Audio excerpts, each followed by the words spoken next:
Has it ever happened in your practice that ನೀವು ಮತ್ತೆ ಒಂದು ಅಲೋಪತಿ ಡಾಕ್ಟರ್ ಇಬ್ಬರು ಸೇರಿಕೊಂಡು that you try to solve a patients problem or like some example that you seen of? Oh, okay. I was actually working with a team of doctors where we were giving Ayurvedic medicines in the ICU for COVID patients. I think COVID time every medical practitioner just came together. Definitely. I know many senior doctors in my circle who are actively working for cancer care. They're actively giving medicines inside. Not just, endoscopy, there was one senior doctor who's given a medicine. Endoscopy ಮಷೀನಲ್ಲಿ ನಮ್ಮ Ayurvedic medicine ಹಾಕ್ಬಿಟ್ಟು ಒಳಗಡೆ ಕಳಿಸಿದ್ದಾರೆ. This was for a case of oesophageal cancer. So ಇಲ್ಲಿ food ಪೈಪಲ್ಲಿ cancer ಆಗಿತ್ತು, ಅಲ್ಲಿ medicine ಹಾಕಕ್ಕೆ ಆ್ಯಂಡ್ ಅಲ್ಲಿ ಟ್ಯೂಮರ್ ಪ್ರೋಗ್ರೆಷನ್ ಕಡಿಮೆ ಆಗಿದೆ ಅಂತ ಕೂಡ ಅವ್ರಿಗೆ ರಿಸಲ್ಟ್ ತೋರಿಸ್ಕೊಟ್ಟಿದ್ದಾರೆ. ಅದ್ರ ಜೊತೆಗೆ many cases of nasal septum deviation ಆಗಿಬಿಟ್ಟು ಒಂದು ಕಡೆ ಊದ್ಕೊಂಡ್ಬಿಡುತ್ತೆ, ಹಚ್ಚಿ ಆಗ್ತಾನೆ ಇರುತ್ತೆ. ಅಂಥ ಕೇಸಲ್ಲಿ ತುಂಬ ಚೆನ್ನಾಗಿ ವರ್ಕೌಟ್ ಆಗಿದೆ. ಕೋವಿಡ್ ಕೇಸಸ್ಸಲ್ಲಿ ಏನು ಕೊಟ್ಟರು ಮೆಡಿಸಿನ್ ವರ್ಕೇ ಆಗ್ತಿಲ್ಲ. ಹೈಯರ್ ಆಂಟಿಬಯೋಟಿಕ್ ಹಾಕಿದ್ರು ಕೂಡ ಲಂಗ್ ಇನ್ಫೆಕ್ಷನ್ ಜಾಸ್ತಿ ಆಗ್ತಿದೆ. ಲಂಗ್ ಫೀಲ್ಡ್ ಅಂದರೆ HRCT ಅಂತ ತೆಗೆದಿರ್ತಾರೆ, ಹೈ ಕಾಂಟ್ರಾಸ್ಟ್ CT ಅಂತ, ಅದರಲ್ಲಿ ಲಂಗ್ ಫೀಲ್ಡ್ಸ್ ಎಲ್ಲ ಫುಲ್ ಬ್ಲರ್ ಕಾಣಿಸ್ತಿತ್ತು. ಆಯುರ್ವೇದ ಮೆಡಿಸಿನ್ ಜೊತೆ ಕೊಟ್ಟಾಗ within 2 days the patient was out of oxygen. This is miraculous recovery. I am not exaggerating, but this is the reality that has happened. And COVID was actually an eye opener to see the effects of Ayurveda, because when there is nothing else in your hand, ಏನಾದರೂ ನಡೀಲಪ್ಪ ಅಂತ ಹೇಳ್ಬಿಟ್ಟು ಆಯುರ್ವೇದ ಜೊತೆಗೆ ನಾವು team up ಮಾಡಿಕೊಂಡು ನಾವು ಇದು ಕೊಟ್ಟಾಗ really good results. And I think ಆ ಟೈಮಲ್ಲಿ ಕಷಾಯ ಸೇಲ್ಸು ತುಂಬ ಜಾಸ್ತಿ ಆಗ್ತಿತ್ತು. That's one topic we need to talk about. Because ನಾನೇ ಐ ಥಿಂಕ್ ಎವ್ರಿ ಡೇ 2 ಸರಿ ಕಷಾಯ ಕುಡಿತಿದ್ವಿ. ಎಸ್ಪೆಷಲಿ ಆಚೆ ಕಡೆ ಹೋಗಿ ಬಂದಾಗ ಐ ಯೂಸ್ ಟು ಹ್ಯಾವ್ ಬಿಸಿನೀರಲ್ಲಿ some sort of kashaya. I don't even know what they were. ಸುಮ್ಮನೆ ಕುಡಿತಾ ಇದ್ವಿ ಕಷಾಯ. ಓಕೆ, ಸೊ ಈ ಕಷಾಯ ಅನ್ನೋದು ಕೋವಿಡ್ ಟೈಮಲ್ಲಿ ಸ್ಟಾರ್ಟ್ ಮಾಡಿದ್ದು ಪೇಷಂಟ್ಸ್ ಬಿಟ್ಟಿಲ್ಲ, ಇನ್ನೂ ಜನ ಬಿಟ್ಟಿಲ್ಲ ಈ ಕಷಾಯ ಕುಡಿತಿದ್ದಾರೆ. ನನ್ನ ಕ್ಲಿನಿಕ್ಗೆ ಬರ್ತಾರೆ, ಯಾಕೆ ಕಷಾಯ ಕುಡಿತೀರಾ ಅಂತ ಹೇಳಿದ್ರೆ, ಸುಮ್ಮನೆ ಮೇಡಮ್ ಇಮ್ಯುನಿಟಿ ಬೂಸ್ಟ್ ಆಗೋಕ್ಕೆ. ನಾನು ಏನೇನು ತಗೋತೀರಾ? ನಾನು ಜೀರಿಗೆ ಹಾಕ್ತೀನಿ, ಓಮದ್ ಕಾಳು ಹಾಕ್ತೀನಿ, ಸೋಂಫ್ ಹಾಕ್ತೀನಿ, ಚಕ್ಕೆ ಹಾಕ್ತೀನಿ, ಲವಂಗ ಹಾಕ್ತೀನಿ, ಕಿಚನಲ್ಲಿರೋ ಎಲ್ಲನೂ ಹಾಕ್ಬಿಡ್ತಾರೆ. ಸೊ ನಾವು ಯಾವುದೇ ಒಂದು ಹರ್ಬ್ನ ಕಲಿಯೋವಾಗ ಅದರಲ್ಲಿ ಫೈಟೋಕೆಮಿಕಲ್ಸ್ ಅಂತ ಇರುತ್ತೆ. ಫೈಟೋಕೆಮಿಕಲ್ಸ್ ಅಂತಂದರೆ ಪ್ಲಾಂಟ್ಸಲ್ಲಿರೋ ಕೆಮಿಕಲ್ಸ್. ಎಲ್ಲನೂ ಕೆಮಿಕಲ್ಸ್ ಅಲ್ವಾ, ಕೂದಲಲ್ಲಿರೋದು ಕೆಮಿಕಲ್, ನಮ್ಮ ಸಲೈವದಲ್ಲಿರೋದು ಕೆಮಿಕಲ್ಲೇ. ಒಂದು ಪ್ಲಾಂಟ್ದು ಫೈಟೋಕೆಮಿಕಲ್ಸ್ನ ತೆಗೆದ್ಬಿಟ್ಟು ಅದನ್ನು ಪ್ರೊಫೈಲಿಂಗ್ ಅಂತ ಮಾಡ್ತೀವಿ. ಸೊ ಅದರಲ್ಲಿ ಎಷ್ಟು ಕೆಮಿಕಲ್ಸ್ ಇದೆ, ಅದು ಯಾವ ಕೆಮಿಕಲ್ ಎಷ್ಟು ಕ್ವಾಂಟಿಟಿ ಇದೆ ಅಂತೆಲ್ಲ ನಾವು ಟೆಸ್ಟ್ ಮಾಡ್ತೀವಿ. ಸೊ ಇದನ್ನು ಮಾಡಿದಾಗ ಒಂದೇ ಒಂದು ಹರ್ಬಲ್ಲು 100ಗಿಂತ ಕಡಿಮೆ ಬಂದಿಲ್ಲ ನೋಡಿ. More than 100 chemicals in one single part of the plant. ಇವಾಗ ಲವಂಗ ಒಂದು ತಗೊಂಡು ನೋಡಿದ್ರೆ ಅದ್ರದ್ದು ಆ ಒಂದು ಬಡ್ಡಲ್ಲೇನೆ ಸುಮಾರು ಕೆಮಿಕಲ್ಸ್ ಇದೆ. ಓಕೆ, ನೀವು ಕಷಾಯದಲ್ಲಿ ಆ್ಯಡ್ ಮಾಡೋದು ಲವಂಗ, ಚಕ್ಕೆ, ಏಲಕ್ಕಿ, ಜೀರಿಗೆ, ಮೆಣಸು, ಇಷ್ಟು ಆ್ಯಡ್ ಮಾಡಿದ್ರೆ ಅದು ಎಷ್ಟು ಏನೇನು ರಿಯಾಕ್ಷನ್ಸ್ ಆಗಿರುತ್ತೆ, ಅದು ಒಳಗಡೆ ಹೋಗ್ಬಿಟ್ಟು ಹೆಂಗೆ ರಿಯಾಕ್ಟ್ ಮಾಡುತ್ತೆ ನಿಮ್ಮ ಬಾಡಿ ಜೊತೆಗೆ, ಯಾರಿಗೆ ಗೊತ್ತಾಗಬೇಕಿದು? ನೀವು ಯಾಕೆ ತೊಗೊಳ್ತಿದ್ರೆ ಅಂತ ನಿಮಗೆ ಗೊತ್ತಿಲ್ಲ, ಮತ್ತು ದೇಹಕ್ಕೆ ಹೆಂಗೆ ಗೊತ್ತಾಗುತ್ತೆ? ನಾನೇ ಆ ಥರ ಮಾಡಿದ್ದೆ. ಅದು ನನಗಲ್ಲ, ನನ್ನ ಹಸ್ಬೆಂಡಿಗೆ ಮಾಡಿಕೊಟ್ಟಿದ್ದೆ. ಹೊಟ್ಟೆ ನೋವು ಬಂತು, ಹೊಟ್ಟೆ ಕೆಡ್ತು, ಹೊಟ್ಟೆ ಉರಿ ಆಯಿತು. ಯೂಸ್ ಒನ್ ಹರ್ಬ್, ಓಕೆನಾ? ನಮಗೆ ಗೊತ್ತಿಲ್ಲದಿರೋದನ್ನ ಇಷ್ಟು ಎಕ್ಸ್ಪೆರಿಮೆಂಟ್ ಯಾಕೆ ಮಾಡೋಕ್ಕೆ ಹೋಗ್ತೀವಿ? ಕರೆಕ್ಟ್. ಇವಾಗ ಆಯಿತು, ಡಾಕ್ಟರ್ಸು ಮಾಡ್ಬೋದಲ್ವಾ, ಒಂದು ಆ್ಯಂಟಿಬಯೋಟಿಕ್ ಕೊಟ್ಬಿಟ್ಟು ಜ್ವರ ವಾಸಿ ಆಗಿಲ್ಲ, ತೆಗಿರಿ ಎಲ್ಲರೂ ಒಂದು ಮಾಟರ್ ಪೆಸ್ಸಿಲ್ ತಗೊಳ್ಳಿ, ಕುಟ್ಟಿ 4 ಆ್ಯಂಟಿಬಯೋಟಿಕ್ಸ್ ಚಿತ್ರಾನ್ನ ಮಾಡಿಬಿಟ್ಟು ಕೊಟ್ಬಿಡೋಣ. ಡಸನ್ ವರ್ಕ್ ಲೈಕ್ ದಟ್ ಅಲ್ವಾ? So herb induced liver injury ಅನ್ನೋದು is very common these days. ಈ ಕೋವಿಡ್ ಆದಮೇಲೆ ಜನ ಬಂದ್ಬಿಟ್ಟು ಆಮಲಕ್ಕಿ ಅಂದರೆ ಆಮ್ಲ, ನೆಲ್ಲಿಕಾಯಿ, ಮತ್ತು ಗಿಲೋಯ್ ಅಂತ ಹೇಳ್ತಾರೆ, ಅಮೃತ ಬಳ್ಳಿ, ಜೀರಿಗೆ, ಇಂಥದನ್ನೆಲ್ಲ ಸುಮ್ಮನೆ ತಗೋತಾರೆ. ಸುಮ್ಮನೆ ಇಮ್ಯುನಿಟಿ ಬೂಸ್ಟ್ ಆಗಬೇಕು. ಫಸ್ಟ್ ಆಫ್ ಆಲ್ ಇಮ್ಯುನಿಟಿ ಬೂಸ್ಟ್ ಆಗೋದು ಈಸ್ ಅ ಮಿಸ್ನೋಮರ್. ಅಂದರೆ ಇಮ್ಯುನಿಟಿ ಬೂಸ್ಟಿಂಗ್ ಅಂತ ಒಂದು ಕಾನ್ಸೆಪ್ಟೇ ಇಲ್ಲ. ಇಮ್ಯುನಿಟಿನ ನೀವು ರೆಗ್ಯುಲೇಟ್ ಮಾಡಬೇಕು. ಯಾವಾಗ ಇಮ್ಯುನಿಟಿ ವರ್ಕ್ ಆಗಬೇಕು, ನಮ್ಗೇನಾದ್ರು ಹುಷಾರು ತಪ್ಪಿದಾಗ ಕರೆಕ್ಟಾಗಿ ವರ್ಕ್ ಆಗಬೇಕು. ಬೂಸ್ಟ್ ಅಂತಂದರೆ ಏನು? ಯಾವಾಗಲೂ ಇಮ್ಯುನಿಟಿ ಆಗ್ತಾನೆ ಇರಬೇಕಾ? ಯಾವಾಗಲೂ ಇನ್ಫ್ಲಮೇಷನ್ ಆಗ್ತಾನೆ ಇರಬೇಕಾ? ರಾಂಗ್. ಅದು ಇಟ್ಸ್ ಅ ಮಾರ್ಕೆಟಿಂಗ್ ಗಿಮಿಕ್ ಅಷ್ಟೇ. ನಿಮ್ಮ ಇಮ್ಯುನಿಟಿ ಚೆನ್ನಾಗಿರ್ಬೇಕಂತಂದರೆ ನೀವೇನು ಮಾಡಬೇಕು? ಸರಿಯಾದ ಟೈಮಿಗೆ ಊಟ ಮಾಡಬೇಕು, ಸರಿಯಾದ ಟೈಮಿಗೆ ಮಲಗಬೇಕು, ಸರಿಯಾದ ಟೈಮ್ ಎದ್ದೇಳಬೇಕು, ನಿಮ್ಮ ದಿನಚರಿ ಸರಿ ಇರಬೇಕು. ಇದು first point in protecting your immunity, in regulating your immunity. So ನೀವು ಸರಿಯಾಗಿ ಟೈಮಿಗೆ ಮಲ್ಕೋತಿಲ್ಲ ಅಂತ ಹೇಳಿದ್ರೆ ನಿಮ್ಮ ಬಾಡಿಯಲ್ಲಿ ಕಾರ್ಟಿಸಾಲ್ ಜಾಸ್ತಿ ಆಗುತ್ತೆ. ಕಾರ್ಟಿಸಾಲ್ ಜಾಸ್ತಿ ಆದ್ರೇ ಎಲ್ಲ ಇನ್ಫ್ಲಮೇಷನು ನಿಮ್ಮ ಬಾಡಿಯಲ್ಲಿ ಶುರು ಆಗುತ್ತೆ. ಇಮ್ಯುನಿಟಿ ಅವಾಗ್ಲೇ ಕಡಿಮೆ ಆಗ್ತಾ ಬರುತ್ತೆ. ನೀವು ರಾತ್ರಿ ಎದ್ದೇಳ್ಬಿಟ್ಟು ನೆಟ್ಫ್ಲಿಕ್ಸ್ನ ಬಿಂಜ್ ವಾಚ್ ಮಾಡ್ತಿದ್ದೀರಾ ಅಂತ ಹೇಳಿದ್ರೆ ಅಲ್ಲಿ ಮತ್ತೆ ಕಾರ್ಟಿಸಾಲ್ ಜಾಸ್ತಿ ಆಗುತ್ತೆ. ನಿಮ್ಮ ಸರ್ಕೇಡಿಯನ್ ರಿದಮ್ ಫುಲ್ ಚೇಂಜ್ ಆಗುತ್ತೆ. ನಿಮ್ಮ ಸರ್ಕೇಡಿಯನ್ ರಿದಮ್ ಚೇಂಜ್ ಆದಾಗ ನಿಮ್ಮ ಬಾಡಿ ಕೂಡ ಇಮ್ಯೂನ್ ರೆಸ್ಪಾನ್ಸಸ್ನ ಜಾಸ್ತಿ ಮಾಡುತ್ತೆ. ಅದು ಇಮ್ಯುನಿಟಿ ಬೂಸ್ಟಿಂಗ್ ಅಲ್ಲ. ಓಕೆ, ಸೊ ನೀವು ಅವಾಗ ಎಷ್ಟೇ ಕಷಾಯ ಕುಡಿದ್ರೂ ಏನೂ ವರ್ಕ್ ಆಗಲ್ಲ. ಸೊ ಈ ಕಷಾಯ ಕುಡಿಯೋದು ಬಿಡಿ, ನಿಮ್ಮ ದಿನಚರಿನ ಸರಿ ಮಾಡ್ಕೊಳ್ಳಿ.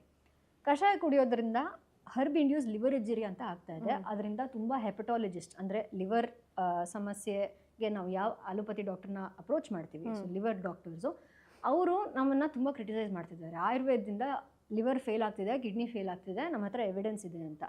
ನಾವು ಎಲ್ಲಿ ಕೊಟ್ವಿ? ನಾವು ಹೇಳಿದ್ವಾ? ಅಜ್ವೈನೋ ಮತ್ತು ಜೀರಿಗೆ ಇದೆಲ್ಲ ಒಟ್ಟಿಗೆ ಮಿಕ್ಸ್ ಮಾಡ್ಕೊಂಡು ತಗೊಳ್ಳಿ, ನಾವು ಹೇಳಿಲ್ಲ. ಎಲ್ಲಿ ಕೋವಿಡ್ ಟೈಮಲ್ಲಿ ಇನ್ಫ್ಲೂಯೆನ್ಸರ್ಸ್ ಸೋಷಿಯಲ್ ಮೀಡಿಯಾದಲ್ಲಿ ಬಂದ್ಬಿಟ್ಟು ಇದನ್ನು ಕುಡೀರಿ, ನಿಮ್ಮ ಇಮ್ಯುನಿಟಿ ಬೂಸ್ಟ್ ಆಗಿಬಿಡುತ್ತೆ 99.9%. 5 ತುಳಸಿದು ಡ್ರಾಪ್ಸ್ ತಗೊಳ್ಳಿ, ನಿಮಗೆ ಇಮ್ಯುನಿಟಿ ಫುಲ್ ಬ್ಲಾಸ್ಟ್ ಆಗಿಬಿಡುತ್ತೆ. ಈ ಥರದ್ದೆಲ್ಲ ಹೇಳಿದಾಗ ಜನ ನೋಡಿದವ್ರು ಏನು ಅನ್ಕೋಬೇಕು? ಓ, ಇವ್ರು ಟ್ರೈ ಮಾಡಿದ್ದಾರೆ, ಇವ್ರಿಗೆ ವರ್ಕ್ ಆಗಿದೆ, ಅದರಿಂದ ನಾವು ತಗೋಬೇಕು ಅಂತ. So social media is a major influencer for all these kind of trends. Oh, that 5 Tulsi drops ಇದೆ ನಮ್ಮ ಮನೆಯಲ್ಲಿ. ಬೇಕಾಗಿದ್ಯಾ? ನೋಡ್ಲ, ಈಗ ಇನ್ನೂ ಇದೆ. Use to have that. So ನಿಜವಾಗ್ಲೂ ಬೇಕಾಗಿದೆ. I am not telling that 5 Tulsi drop is bad. I am not defaming that brand or anything like that, but you really need it, right? ಈಗ ಕೆಲವೊಬ್ಬರಿಗೆ 5 Tulsi, okay, Tulsi 1 Tulasi itself is capable of increasing pitta in your body. There are studies that said that if you chew basil leaves, your cortisol levels decrease.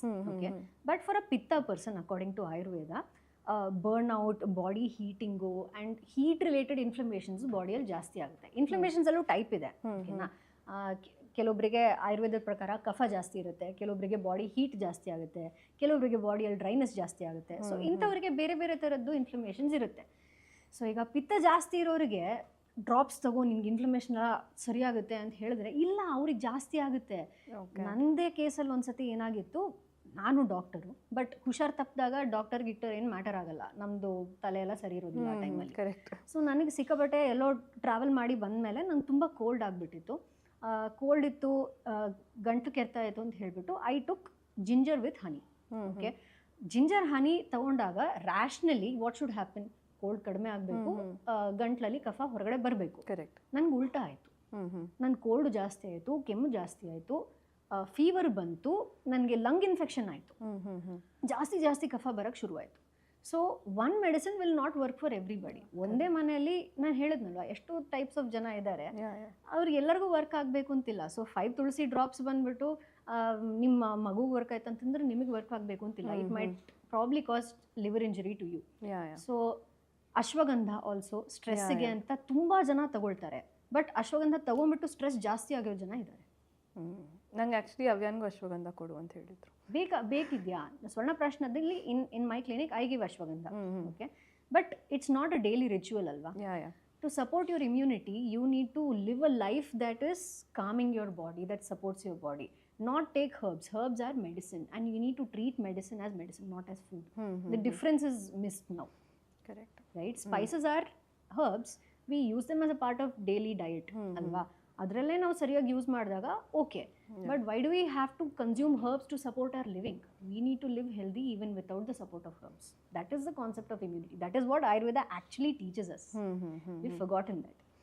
Correct. So ಇವಾಗ what I have understood is for anything consult the concerned person, the concerned physician, and then make a decision ಅಂತ. But is there any kashaya that ಮಗು ಹುಷಾರು ತಪ್ಪಿತು, let's say a cold or a fever, so ಮನೆಯಲ್ಲಿ ಏನೋ ಒಂದು ಮಾಡಬೇಕು ಅನಿಸುತ್ತೆ, whether it is food or something or some kind of medicine, like ಇವನಿಗೆ ಹುಷಾರು ತಪ್ಪಿದಾಗ ಕಿಚಡಿಗೆ ಜಾಸ್ತಿ ಪೆಪ್ಪರ್ ಹಾಕ್ತೀನಿ, ಜಾಸ್ತಿ in the sense 1 or 2, not like 10. So is there any kashaya that is universal, it is also mild, but helps in like somewhat helps in reducing that illness? Okay. I would say most kind of ಈ ನೆಗಡಿ, ಕೆಮ್ಮು, digestion ಸಮಸ್ಯೆ ಈ ರೀತಿ mostly I suggest dry ginger or jeera. Okay. Ajwain is a little more heating, ಸ್ವಲ್ಪ ಕೂಡ ಪಿತ್ತ ಜಾಸ್ತಿ ಮಾಡುತ್ತೆ. But when you don't know ಅದು ಪಿತ್ತದಿಂದನ, ಕಫದಿಂದನ, ವಾತದಿಂದನ ಅಂತ ಗೊತ್ತಿಲ್ದಿರುವಾಗ the very safe choice will be either jeera or dry ginger, not wet ginger, not the fresh one. Dry one will be a little milder and will be a safer choice. So you can either boil little ginger in water and give them. Okay. Can you tell the recipe? You can just take 1 inch of dry ginger, nicely pound it. Okay, adu fibers alla bitkolbeku, pound it and add maybe a liter of water and nicely boil it for 15-20 minutes. Filter it and you can give it to children or adults. Usually ಈ ಕೆಮ್ಮು ನೆಗಡಿ ಜಾಸ್ತಿ ಇದ್ದಾಗ this works fine. But in some cases when they say that ನನಗೆ ತುಂಬ ಒಳಗಡೆ burning ಥರ ಅನಿಸ್ತಿದೆ ಅಂತ ಹೇಳಿದ್ರೆ that time better to avoid any of these spiced herbs. That time it's better to visit a doctor to get something else. Okay. And even jeera for that matter, ಮಕ್ಕಳಿಗೆ especially this works when children are always cranky, they are complaining of ಹೊಟ್ಟೆ ನೋವು, motion ಸರಿಯಾಗಿ ಹೋಗ್ತಿಲ್ಲ ಅಂತ ಹೇಳಿದಾಗ ಸ್ವಲ್ಪ ಹುಣಸೆ ಹಣ್ಣು ಅದರದ್ದು ಜ್ಯೂಸ್ ಆದರೂ ಮಾಡ್ಕೋಬೋದು. ನೀವು ಜ್ಯೂಸ್ ಮಾಡ್ಕೊಂಡ್ಬಿಟ್ಟು ಬೆಲ್ಲ ಪಾಕ ಮಾಡ್ಕೊಳ್ಳಿ. ಬೆಲ್ಲ ಪಾಕ ಮಾಡಿಕೊಂಡು ಜೀರಿಗೆ ಪುಡಿ ಅಥವಾ ಒಂದು ಸ್ವಲ್ಪ ಕುಟ್ಟಿರೋ ಜೀರಿಗೆ ಅದ್ರಲ್ಲಿ ಹಾಕ್ಬಿಟ್ಟು ಆ ಪಾಕ ಒಂದು ಸ್ವಲ್ಪ 2 ತಂತಿ ಪಾಕ ಓಕೆನಾ ಬಂದಾಗ ಜೀರಿಗೆನ ಅದ್ರಲ್ಲಿ ಹಾಕ್ಬಿಟ್ಟು ಚೆನ್ನಾಗಿ ಮಿಕ್ಸ್ ಮಾಡಿಬಿಡಿ. So that becomes like a candy. Okay, you can roll it into candy. ಸ್ವಲ್ಪ ತುಪ್ಪ ಮುಟ್ಕೊಂಡ್ಬಿಟ್ಟು you can roll it into a candy, keep it with you. Use this as a medicine, not a snack. It's very tasty. ಸುಮ್ಮನೆ ಬಾಯಿಗೆ ಹಾಕೊಳ್ಳೋದಲ್ಲ. Use this as a medicine when kids are really cranky. ಹೊಟ್ಟೆ ಏನೋ ಸಮಸ್ಯೆ ಇದೆ, motion ಸರಿಯಾಗಿ ಆಗ್ತಿಲ್ಲ, ಹೊಟ್ಟೆಲಿ gas ತುಂಬ್ಕೊಂಡಂಗೆ ಆಗ್ತಿದೆ ಅಂತಂದಾಗ ಇದನ್ನ ಕೊಟ್ಟರೆ ಟೇಸ್ಟು ಇಷ್ಟ ಆಗುತ್ತೆ. ಸ್ವೀಟ್ ಆ್ಯಂಡ್ ಸವರ್ ಒಂಥರ ಚೆನ್ನಾಗಿ ಕ್ಯಾಂಡಿ ಥರ ಇರುತ್ತೆ ಆ್ಯಂಡ್ ಅವ್ರಿಗೆ ಹೊಟ್ಟೆ ಕೂಡ ಸ್ವಲ್ಪ ಸಂಕಟ ಕಡಿಮೆ ಆಗುತ್ತೆ. ಓಕೆ. ಆ್ಯಂಡ್ ಈ ತೆಯ್ಯದಿದೆಯಲ್ಲ, ಬಜೆ, ಜಾಕಾಯಿ, ಯಾವ್ದ್ಯಾವ ಥರ ಇದೆ and how often Ken that be given and how can it be? Okay, ಬಜೆ ಜೊತೆಗೆ ನಮ್ಮಲ್ಲಿ ಆಯುರ್ವೇದದಲ್ಲಿ ಸ್ವರ್ಣವಚ ಅಂತ ಕೂಡ ಹೇಳ್ತೀವಿ, ವೇರ್ ವಿ ಇನ್ಸರ್ಟ್ ಸ್ವರ್ಣ ಸ್ಟಿಕ್.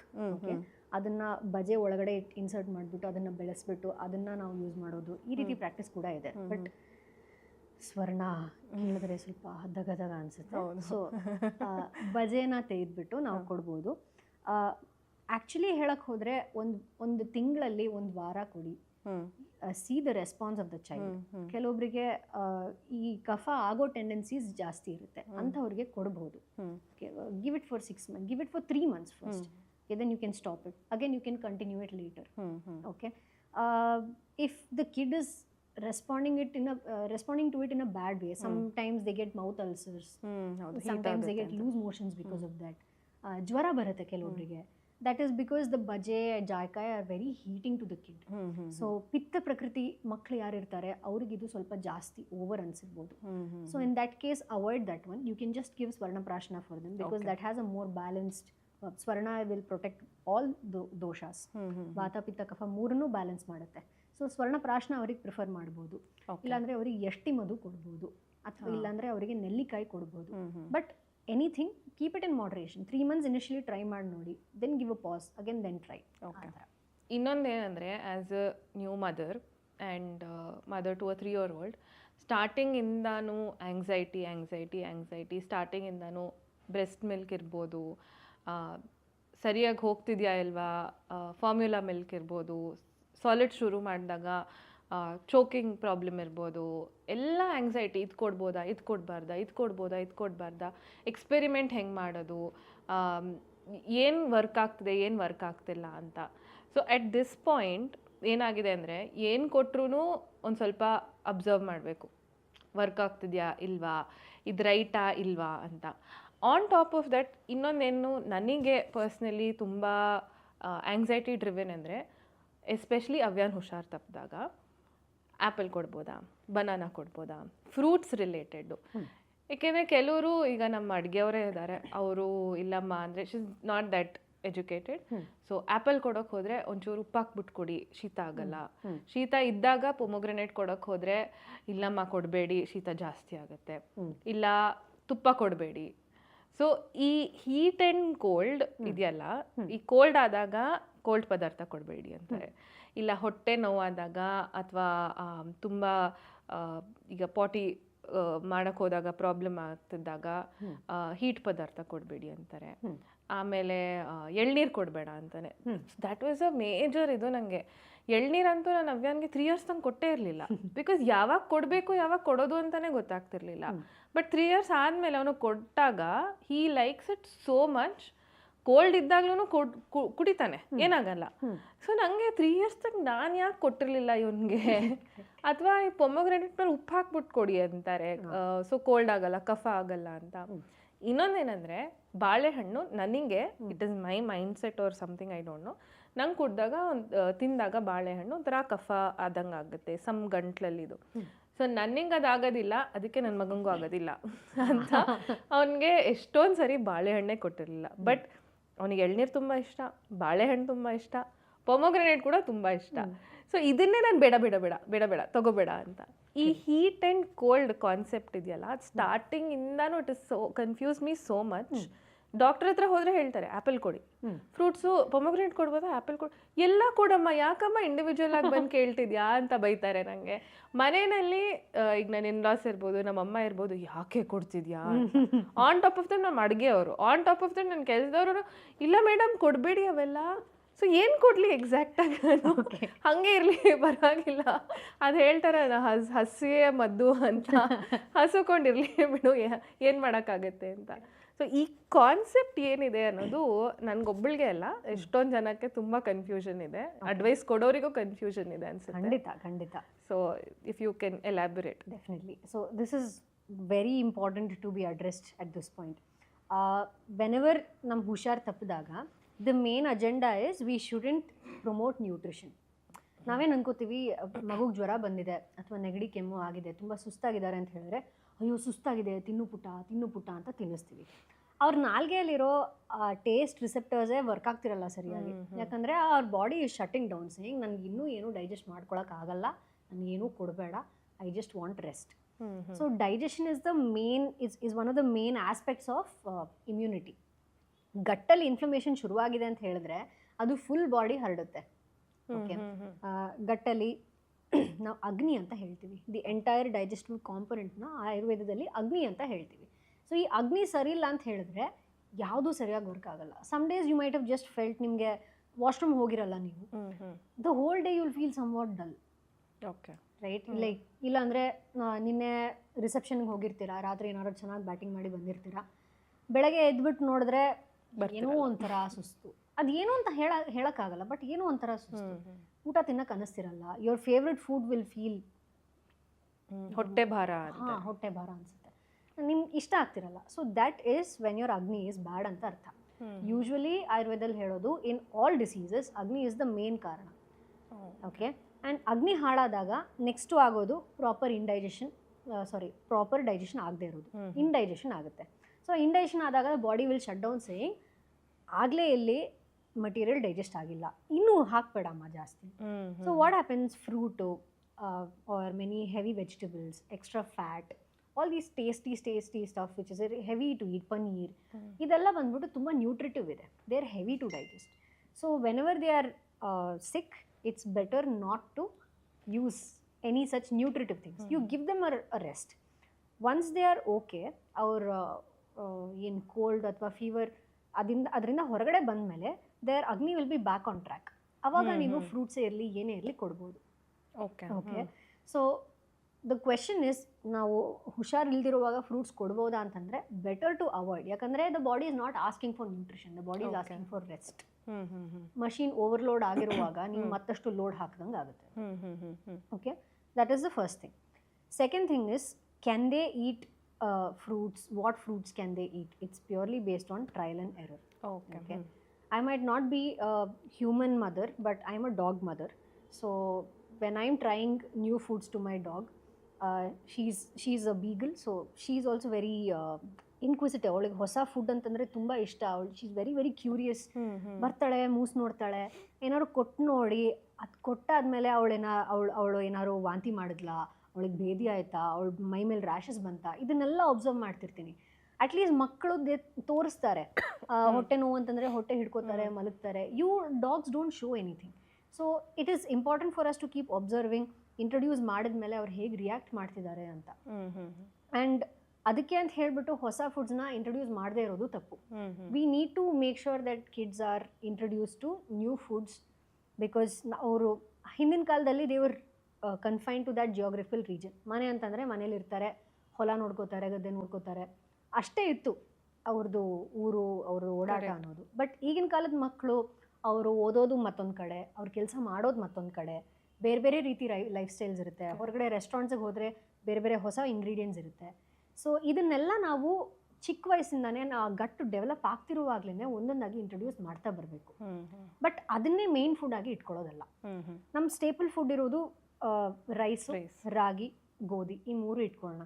ತುಂಬ ಜನ ಮಕ್ಕಳಿಗೆ ಗೋಧಿ ಕೂಡ ಸೂಟ್ ಆಗೋದಿಲ್ಲ, ಯಾಕಂದರೆ ಇತ್ತೀಚೆಗೆ ಜೆನೆಟಿಕಲಿ ಮಾಡಿಫೈಡ್ ಪ್ಲಾಂಟ್ಸ್ ಅಂತ ಬರ್ತಾ ಇದೆ. ಸೊ ಜೆನೆಟಿಕಲಿ ಮಾಡಿಫೈಡ್ ಪ್ಲಾಂಟ್ಸಲ್ಲಿ ಹೈ ಗ್ಲೂಟೆನ್ ಕಂಟೆಂಟ್ ಏನಾದ್ರು ಇದ್ದರೆ ಗೋಧಿಯಲ್ಲಿ, ಆ ಗ್ಲೂಟೆನ್ ಇಸ್ ವೆರಿ, ಗ್ಲೂಟೆನ್ ಯಾಕೆ ಹೇಳ್ತಿದ್ದಾರೆ ಗ್ಲೂಟೆನ್, ಸೊ ಗ್ಲೂ ಅಂದರೆ ಗಮ್ ಅಂತ. ಸೊ ಗಮ್ ಥರ ಅಂಟುತ್ತೆ. ಚಪಾತಿ ಹಿಟ್ಟಲ್ಲಿ ಸ್ವಲ್ಪ ನೀರು ಜಾಸ್ತಿ ಆದಾಗ ಏನಾಗುತ್ತೆ, ಕೈಯಲ್ಲಿ ಒಂಥರ ಅಂಟಾಗುತ್ತೆ. ಸೊ ಈ ಗ್ಲೂಟೆನ್ ಬಂದ್ಬಿಟ್ಟು it's a very disruptive protein according to Ayurveda. ತುಂಬ ಬಾಡಿದು ಚಾನೆಲ್ಸ್ನೆಲ್ಲ ಕ್ಲಾಗ್ ಮಾಡುತ್ತೆ ಅಂತ ಹೇಳ್ತೀವಿ. ಸೊ ತುಂಬ ಜನರಿಗೆ ಗೋಧಿ ಕೂಡ ಬರಲ್ಲ. So if you giving rice and ragi, let that be your main food. Okay, millets ಕೊಡುವಾಗಲೂ ಕೂಡ lot of people think millets are very nutritive, ಅದನ್ನು ಓವರ್ ಆಗಿ ಕೊಡ್ತಾರೆ, ಮಲ್ಟಿ ಮಿಲೆಟ್ ಮಿಕ್ಸ್ ಅಂತ. What happens is, when you are giving one kind of food, your body is able to digest that easily, because it is one kind. ನೀವು 2-3 ಥರದ್ದು foods, multi grain foods ಅಂತ introduce ಮಾಡಿದಾಗ ಒಂದೇ ಥರದ್ದು ಫುಡ್ಡಲ್ಲಿ qualitatively it becomes much heavier to digest. Qualitatively heavy ಆದಾಗ ಏನಾಗುತ್ತೆ, you have different kinds of starch, you have different kinds of proteins, you have different kinds of vitamins, minerals, you have different kinds of fats in it. ಇದು ಎಲ್ಲನೂ ಒಂದೇ ಸತಿ body digest ಮಾಡಬೇಕು ಅಂದರೆ it is metabolically very taxing for the stomach, for the agni. So introduce one kind of food or maximum 2. ಈಗ ನೀವು ಚಪಾತಿ ಮಾಡ್ತೀರಾ ಅಂತ ಹೇಳಿದ್ರೆ ಅದ್ರ ಅಂಟನ್ನ ಕಡಿಮೆ ಮಾಡೋಕ್ಕೆ maybe you can use some kadale hittu with that 2 kinds of protein you have, but it is not very taxing to the metabolism. ಅಂಟು ಕೂಡ ಕಡಿಮೆ ಆಗುತ್ತೆ, ಚಪಾತಿ ಕೂಡ ಸಾಫ್ಟ್ ಆಗಿ ಬರುತ್ತೆ. ಓಕೆ, ಈ ಥರ ಮಾಡ್ಕೋಬೋದು. ಸೊ ಮಲ್ಟಿಗ್ರೇನ್ನ ನೀವು ಒಂದೇ ಸಮ ಇಂಟ್ರೊಡ್ಯೂಸ್ ಮಾಡೋ ಬದಲು you can introduce it in phases. So I am not saying don't give millets at all. Millets are good, you give them, and also millets are drying. ಆಯುರ್ವೇದದಲ್ಲಿ ಹೇಳೋದು ಮಿಲೆಟ್ಸ್ನ ಯಾರು ತುಂಬ ದಪ್ಪ ಇದ್ದಾರೆ ಅವರಿಗೆ ಸಣ್ಣ ಆಗಲಿಕ್ಕೆ ಆ್ಯಂಟಿ ನ್ಯೂಟ್ರಿಟಿವ್ ಥರ. ಸೊ ಫ್ಯಾಟ್ ಮೆಟಬಾಲಿಸಮ್ನ ಏಡ್ ಮಾಡುತ್ತೆ. So it's heavy and dry. So ಮಕ್ಕಳಲ್ಲಿ if you giving millets, I would suggest you give it in a form of a porridge. Milk add ಮಾಡ್ಕೊಳ್ಳಿ, ಘೀ ಆ್ಯಡ್ ಮಾಡ್ಕೊಳ್ಳಿ, so that the nutrition is actually delivered to the kids. The reason modern doctors don't emphasize much on diet is because they're already giving medicine for the body to heal. But in Ayurveda we emphasize that medicine ಜೊತೆಗೆ body heal ಆಗಬೇಕು, and diet itself should become a medicine. Right? ನೀವು ಒಂದು ಕಡೆ medicine ತಗೋತಿರ್ತೀರಾ, ಮತ್ತೊಂದು ಕಡೆ ಏನು ಹಾಳು ಮಾಡಿದ್ಯೋ ನಮ್ಮ ದೇಹನ ಅದನ್ನೇ ತಗೋತಿದ್ದೀರಾ. ಸೊ ಒಂದ್ ಕಡೆಯಿಂದ ಕ್ಲೀನ್ ಮಾಡ್ಕೋತಿದ್ದೀರಾ, ಹಿಂದ್ಗಡೆಯಿಂದ ಕಸ ಹಾಕ್ತಾ ಬರ್ತಾ ಇದ್ದೀರಾ. ವಾಟ್ ಇಸ್ ದ ಪಾಯಿಂಟ್ ಅಲ್ವಾ? ಸೊ ನಾವು ಫುಡ್ಡನ್ನು ಕೊಡುವಾಗಲೂ ಕೂಡ ಹುಷಾರಿಲ್ದಿರುವಾಗ make sure that you are giving the lightest food possible. ಅವಾಗ don't worry about protein, don't worry about calories, don't worry about vitamins, minerals, nothing. The body has to jump back in to track. ಅದಕ್ಕೆ ಕೊಡದೇ ಇರೋಕ್ಕಾಗಲ್ಲ, ಶಕ್ತಿ ಕಡಿಮೆ ಆಗಿಬಿಡುತ್ತೆ, ತುಂಬ ಸೋತೋಗ್ತಾರೆ. ಅದಕ್ಕೆ ಏನಾದರೂ ಒಂದು ತುಂಬ ಲೈಟಾಗಿ ಗಂಜಿ ಕೊಡಿ, ಅದ್ರಲ್ಲಿ ಚೂರು. ಇವಾಗ ಕಫ ಜಾಸ್ತಿ ಇದೆ ಅಂತ ಅನ್ಸಿದ್ರೆ ಪೆಪ್ಪರ್ ಕೊಡಿ, ಜೀರಾ ಕೊಡಿ. ಇಲ್ಲ ಹೀಟ್ ಜಾಸ್ತಿ ಆಗಿಬಿಟ್ಟಿದೆ ಅಂತಂದರೆ you can give pomegranate. There are ಈ ಲಾಜಾ ಅಂತ ಹೇಳ್ತೀವಿ ಆಯುರ್ವೇದದಲ್ಲಿ, ಅಂದರೆ ಭತ್ತದ ಅರಳು. ಈ ಹೋಮದಲ್ಲೆಲ್ಲ ಹಾಕ್ತಿರ್ತಾರೆ. ಸೊ ಈ laja is very light, it's very nutritive for a person who sick and ailing. So ಈಗ ಹೀಟ್ ಜಾಸ್ತಿ ಆಗಿದೆ, ಬಾಯಲ್ಲೆಲ್ಲ ಹುಣ್ಣಾಗ್ತಿದೆ, ತುಂಬ ಜಾಸ್ತಿ ಜ್ವರ ಇದೆ ಅಂತ ಹೇಳಿದ್ರೆ ಆ ದಾಳಿಂಬೆ ಜೊತೆಗೆ ಲಾಜಾನ್ ಸ್ವಲ್ಪ ಗಂಜಿ ಥರ ಮಾಡ್ಕೊಂಡು ಕೊಡ್ಬೋದು. It's very good even for adults. Okay, so focus on healing your body, resetting or pausing any kind of nutrition when your kid or when any person is sick at home. Even dogs, they stop eating when they are sick and they have a digestive upset. That's because they're not able to do anything more than that. They need basic survival energy. ಅಷ್ಟಕ್ಕೆ ಮಾತ್ರ ಅವ್ರು ಇರ್ತಾರೆ. And ಲಂಘನಂ ಪರಮ ಔಷಧಂ ಅಂತ ಆಯುರ್ವೇದದಲ್ಲಿ ಹೇಳ್ತೀವಿ. ಲಂಘನ ಅಂತ ಹೇಳಿದ್ರೆ fasting or metabolic rest. So ಈ ಮೆಟಬಾಲಿಕ್ ರೆಸ್ಟ್ ಮಾಡಿದಾಗ body will bounce back better. But fever ಇನ್ನೂ ಬಿಟ್ಟಿಲ್ಲ, ತಿನ್ನು ಪುಟ್ಟ ಅಂತ ಮೊಸರನ್ನ, ಇಡ್ಲಿ, ಬ್ರೆಡ್ಡು, ಹಾಲು ಇದನ್ನೆಲ್ಲ ಕೊಟ್ಟಾಗ ತುಂಬ ಓವರ್ಲೋಡ್ ಆಗುತ್ತೆ. ಆ್ಯಂಡ್ ಫೀವರ್ ಕಂಪ್ಲೀಟಾಗಿ ಹೀಲ್ ಆಗೋದೇ ಇಲ್ಲ. It lingers around as a low grade inflammation in the body. Okay, post viral arthralgia ಅಂತ ಕೇಳಿರ್ಬೋದು ನೀವು.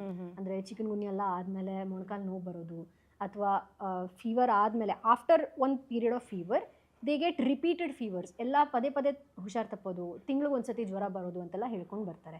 ಅದು ಯಾಕೆ ಅಂತ ಹೇಳಿದ್ರೆ ಆ ಒಂದ್ಸತಿ ಜ್ವರ ಬಂದಿದ್ದು ಸರಿಯಾಗಿ ಬಿಟ್ಟಿರಲ್ಲ, ಏನಾದರೂ ತಿಂದ್ಬಿಟ್ಟು ಹಾಳು ಮಾಡ್ಕೊಂಡಿರ್ತಾರೆ. ಅಗ್ನಿ ಹಾಳಾದರೆ ಜ್ವರ ಬರುತ್ತೆ, ಅಲ್ಲಿಂದ ಬೇರೆ ಬೇರೆ ಥರ ಇನ್ಫ್ಲಮೇಷನ್ಸು ಲೀಡ್ ಆಗುತ್ತೆ. So metabolic reset is more important than nutrition. And in this age when we are all financially stable, we are more educated about health, we are chasing over nutrition than anti-nutrition is also very much necessary ಈ ಕಾಲದಲ್ಲಿ. This is a new word that I heard, anti-nutrition ಅಂತ, because ಎಲ್ಲರೂ nutrition ಅಂತ. ಹೌದು, foods ಕೂಡ fortified ಫುಡ್ಸೇ ಸಿಗ್ತಿದೆ ನಮಗೆ. ಹಾಲಲ್ಲಿ extra vitamin A, D, B ಎಲ್ಲ ಆ್ಯಡ್ ಮಾಡ್ತಾರೆ. ಮತ್ತೆ ನೀವು ಯೋಗ ಬಾರ್ಸ್ ಎಲ್ಲ ಏನಾದ್ರು ತಗೊಂಡ್ರೆ, ಅಂದರೆ ಈ protein bars, not the brand, ಈ ಪ್ರೋಟೀನ್ ಬಾರ್ಸ್ ಎಲ್ಲ ತಗೊಂಡ್ರೆ ಅದರಲ್ಲೂ ಕೂಡ ಫೋರ್ಟಿಫೈಡ್ ವಿತ್ ವೈಟಮಿನ್ಸ್ ಅಂತ ಇರುತ್ತೆ. ಸೊ ಸಾಲ್ಟಲ್ಲೂ ಕೂಡ ಅಯೋಡೈಸ್ಡ್ ಸಾಲ್ಟ್ ಅಂತ ಬರ್ತಾ ಇದೆ. ಸೊ ಎಲ್ಲ ಕಡೆ ನಿಮಗೆ ಅಡಿಷನಲ್ ನ್ಯೂಟ್ರಿಷನ್ ಕೊಡ್ತಿರುವಾಗ you need to be conscious about when to deprive your body of nutrition. Correct.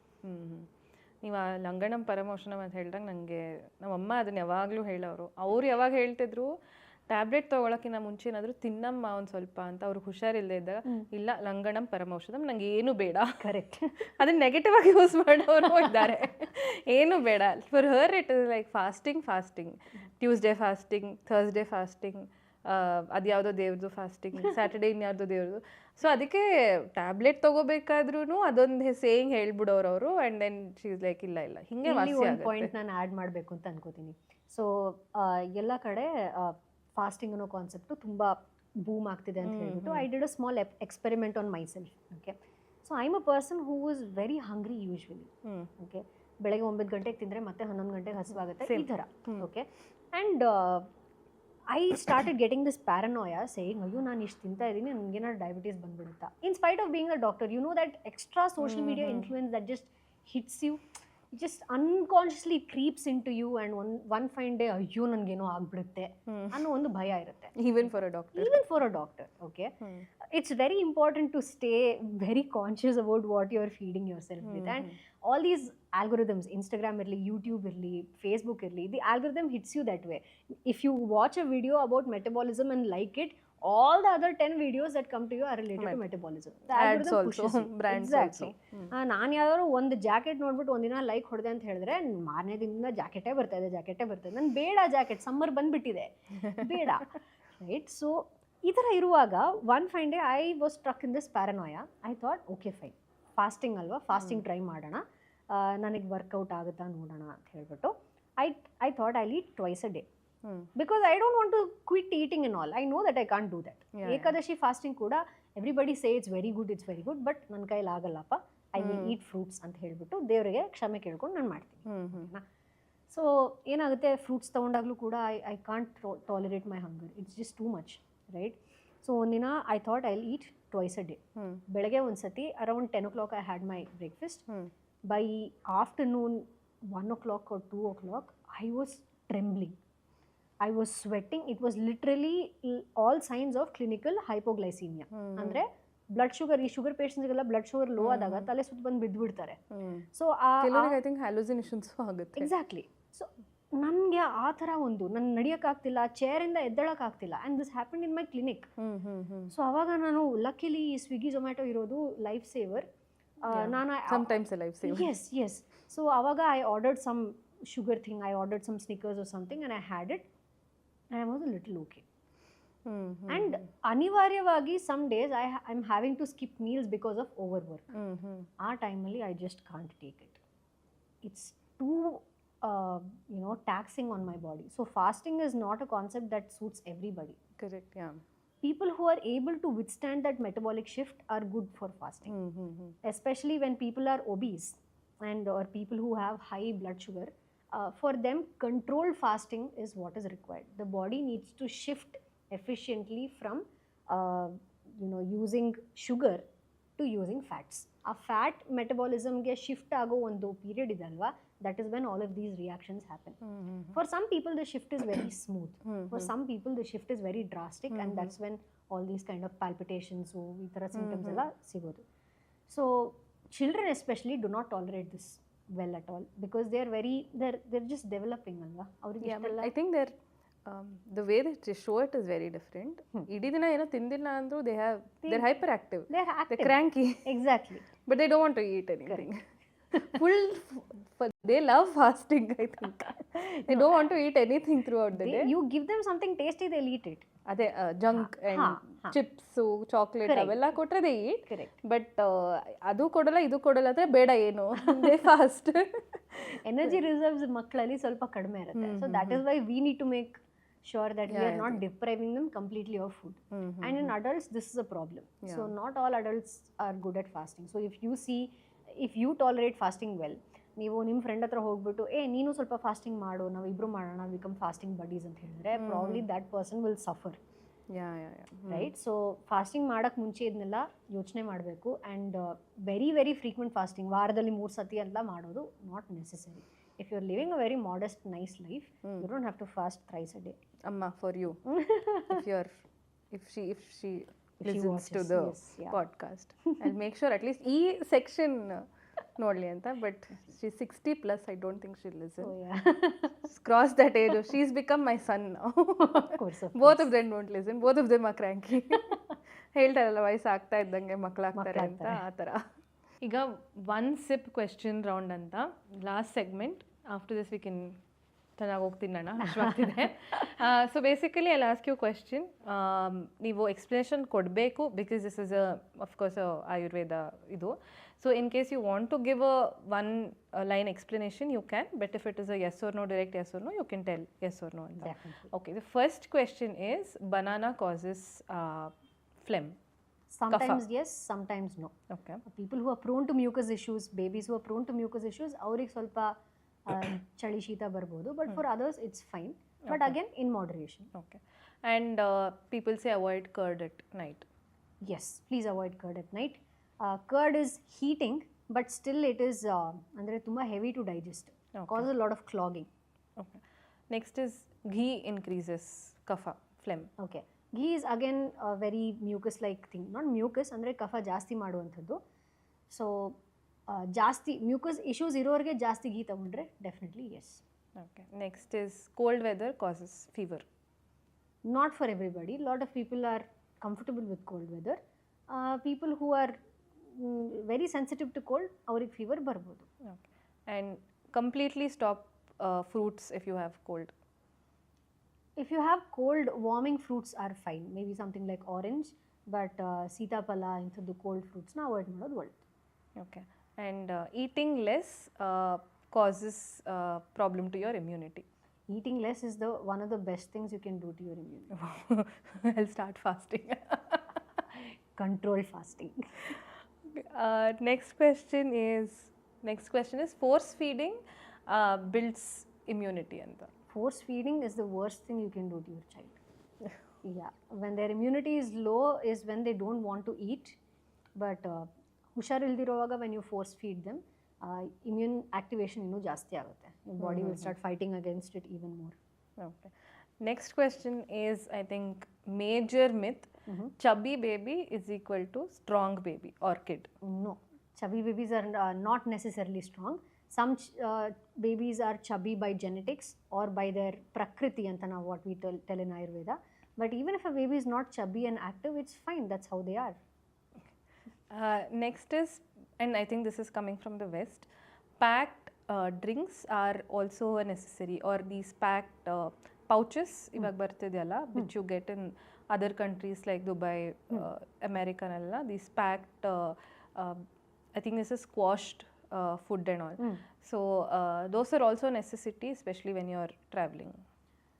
See, when you're traveling it's convenient, but for your daily life it's not a necessity. You can include different diets in your food, include different varieties of vegetables in your food, so that you don't have to go for packed, because anyways it's all full of preservatives and everything. So when you're traveling it's a necessity, but otherwise it's not. Okay. Next question is personal to me because I do this. Daily turmeric in milk is okay. Turmeric in moderation is fine, but taking it because turmeric is a daily food, we use it in our kitchen.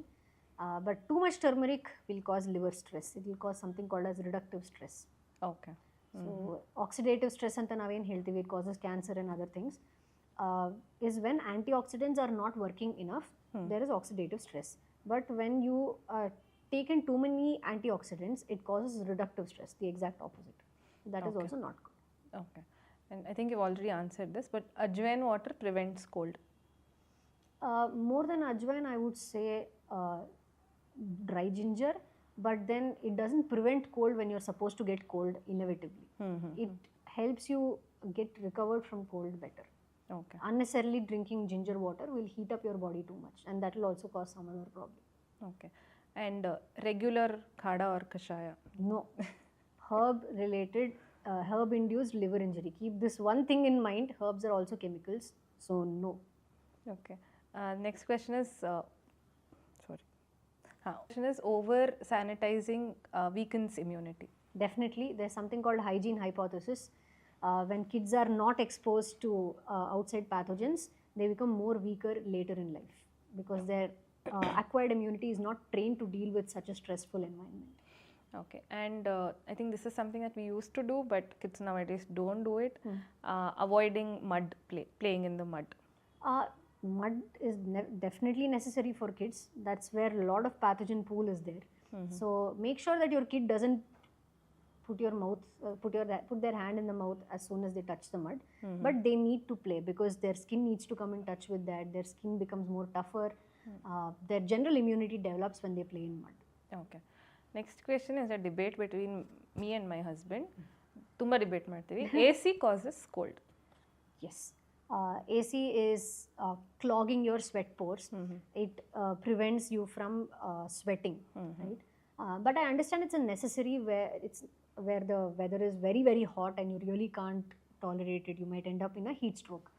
But set the AC temperature somewhere closer to the temperature of the environment. If you are at 34 degrees, don't set your AC at 18 degrees. Set it somewhere around 29-30 degrees so that it's a little cooler and livable. Okay. Antibiotics over regular period of time reduces immunity. Definitely. Antibiotic resistance, we discussed elaborately on that. Yeah. Definitely. Frequent illness in kids especially is equal to low immunity. Frequent illness is not low immunity. Frequent illness with prolonged recovery is low immunity. Okay. Done. I think we're good to go. Yes. Thank you so much for coming. And I really hope ನನಗೆ ನೀವು ಹೆಂಗೆ help ಮಾಡಿದ್ದೀರಾ month on month. And I don't think you remember, but when I came with Avyan first time, and ಅದಾದಮೇಲೆ 2-3 ಸರಿ, I think I cried once also explaining to you what is my issue. Yes. As a mother, for him as a kid. I think ಹೆಂಗಾಯಿತು ಅಂದರೆ problem ನಾನೇ ಹೇಳ್ತಾ ಇದ್ದೀನಿ ಅದು ಇದೆ ಅಂತ ನೀವು ಆರಾಮಾಗಿ ಬರ್ಕೋತಿದ್ದೀರಾ, ಬಟ್ ನನಗೆ ಏನಪ್ಪ ಇಷ್ಟೊಂದು ಹೇಳ್ತಾ ಇದ್ದೀನಿ ನಾನು ಪ್ರಾಬ್ಲಮ್ಮು ಅಂತ. ಆಮೇಲೆ ನಾನು ಎಷ್ಟೊಂದು ಜನಕ್ಕೆ ಇಲ್ಲ ಹೋಗಿ ಆಯುರ್ವೇದ ಡಾಕ್ಟರ್ ಹತ್ರ, it need not be you but any Ayurveda doctor, just go talk it out, because I think the main difference that and this could be wrong for others, but main difference ನಾನು modern medicine ಡಾಕ್ಟರ್ಸಲ್ಲಿ and with Ayurveda doctor of seen is modern ಮೆಡಿಸಿನಲ್ಲಿ problem ಹೇಳ್ತೀವಿ, solution ಕೊಡ್ತಾರೆ. But I think with you and few other Ayurveda doctors also, it is mostly like consultation, Right. counseling. Right. Like before suggesting something, you dig deep into what is the actual issue, root cause of the issue. Correct. I think adu major ಆಗಿ ನಾನು ನೋಡಿರೋದು. That is why I think I am more comfortable coming to you before going to modern medicine doctor. Of course, when time comes, I have to go there. But I would prefer talking to you, and then because I think what you suggest is a long-term benefit versus taking, let's say, antibiotics. For keeping me as your guest, for thinking that my insights are valuable to you and others. And I really appreciate the effort that you have put into all of this in curating the questions for me and everything. And most of them are, if all of them are in fact really, really relevant to parents these days. Ishtu cognitive overload irovaga, how can one not feel paranoid about things? Yeah, true. Right? Ishtu ಕಲಿತು ಎಷ್ಟು practice ಮಾಡ್ತಿರೋ ನಮ್ಮ ಡಾಕ್ಟರ್ಸ್ಗೇನೆ we feel that self doubt. ನಾವು ಹೇಳ್ತಿರೋದು ತಪ್ಪಾ ಅಂತ ಅನ್ಸಕ್ಕೆ ಶುರು ಮಾಡುತ್ತೆ. But in that case when mothers who are dealing with so much, ಒಂದು ಕಡೆ ಪೇರೆಂಟ್ಸ್, ಒಂದು ಕಡೆ ಫ್ರೆಂಡ್ಸ್, ಇನ್ನೊಂದು ಕಡೆ ಹಸ್ಬೆಂಡ್, ಇನ್ನೊಂದು ಕಡೆ ಮಗು, ಇಷ್ಟೆಲ್ಲ ಪ್ರೆಷರ್ ಇರುವಾಗ it's more but obvious that they will fall for this, they'll succumb to it at one point. And I really hope my insights will help parents understand what their child needs, understand what their body needs, and help them get healthier. Thank you so much. Thank you.